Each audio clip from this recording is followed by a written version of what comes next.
Il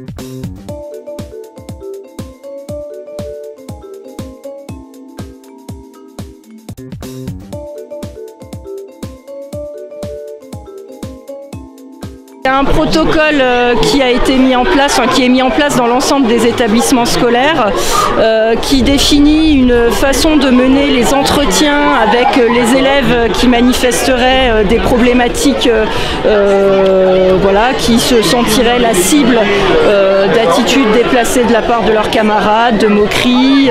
Donc on ne parle pas forcément de harcèlement comme ça, mais plus d'attitudes déplacées et de sentiments de mal-être. Donc nous, l'objectif, c'est de recevoir la parole de ces élèves-là, de l'écouter, et puis en fonction de l'analyse qui est faite de la situation, on peut activer le protocole phare qui donc on communique ensemble avec l'équipe des personnes qui sont formées pour le dispositif, et on se répartit en fait les entretiens avec les différents élèves. Donc les élèves présumés intimidateurs, les élèves qui sont témoins, et on mène des entretiens individuels qui ne sont pas du tout dans une démarche de cibler le jeune, mais plus dans une démarche de préoccupation partagée. En fait, c'est la méthode PICA, c'est la méthode de préoccupation partagée, où on essaye de faire prendre conscience aux enfants que chacun a sa part de responsabilité dans le vivre ensemble,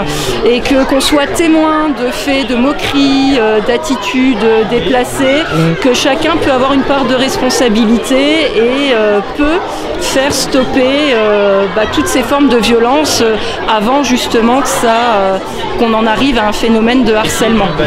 Donc il y a un certain nombre d'entretiens qui sont menés, et puis sur le moyen terme, si vous voulez, sur plusieurs semaines, pour en fait on incite notamment les enfants qui sont nommés comme étant des intimidateurs potentiels ou des témoins un petit peu acteurs, de réfléchir par eux-mêmes à ce qu'ils pourraient mettre en place auprès de leurs camarades. Déjà essayer d'évaluer s'ils ont conscience de la situation de leurs camarades victimes, et de voir avec eux, de les inviter à réfléchir par eux-mêmes à ce qu'ils pourraient mettre en place pour faire en sorte que ces situations-là s'arrêtent.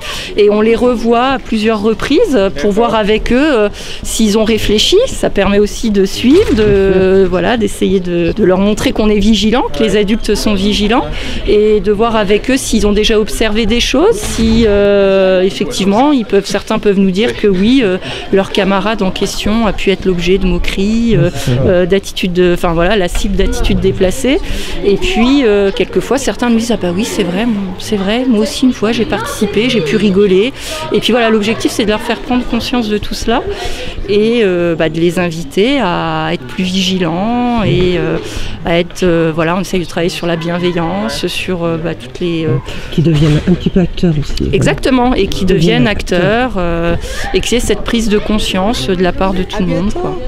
On essaye effectivement d'intervenir en amont, dans la mesure du possible, avant que les situations s'aggravent. Alors quelquefois on est amené à traiter des situations qui sont déjà bien installées, et puis quelquefois ça nous permet de faire un travail de fond. Ça veut dire que c'est un travail au quotidien. Et oui.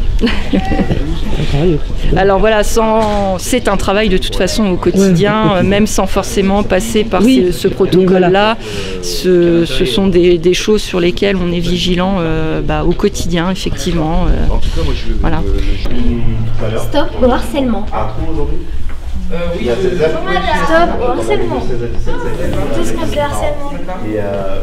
T'as cru que ça n'allait pas impacter? Tu as tort. Il vaut mieux parler qu'utiliser la violence. Le harcèlement.